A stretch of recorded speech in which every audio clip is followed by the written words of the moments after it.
জয় রাম। তো হ্যালো বন্ধুরা, আজ দেখাবো আমাদের বাড়িতে নিরামিষ বরবটির ভর্তা বা বরবটি বাটা কিভাবে রান্না করা হয়।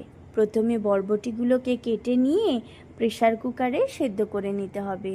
তারপরে ওই সেদ্ধ বরবটির সাথে বেশ কতগুলো কাঁচা লঙ্কা নিয়ে একসাথে শিলনোড়াতে ভালো করে মিহি করে বেটে নিতে হবে।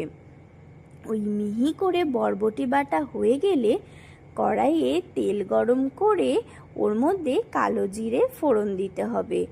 দিয়েই যে বাটা বরবটিটা ছিল সেটা কড়াইয়ের মধ্যে দিয়ে দেয়া হলো। তারপরে ভালো করে নেড়ে চেড়ে ওর মধ্যে পরিমাণ মতন লবণ আর স্বাদ মতন একটু সামান্য চিনি দিয়ে নিতে হবে।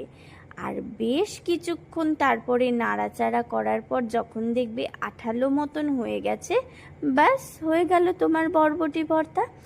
আর এটা যদি আমিষভাবে খেতে চাও তাহলে এর সাথে আবার পেঁয়াজ রসুনও অ্যাড করতে হয়, সেটা না হয় অন্য একদিন দেখাবো। যাই হোক, তো আজকের লাঞ্চে কি ছিল সেটাও তোমাদের দেখিয়ে দিয়েছিল।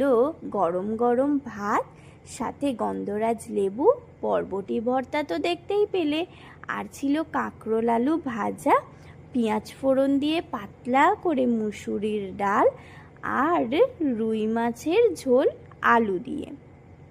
এই গরম যা পড়েছে, আমার মনে হয় এই হালকা পাতলা খাওয়াটাই ভালো শরীরের পক্ষে।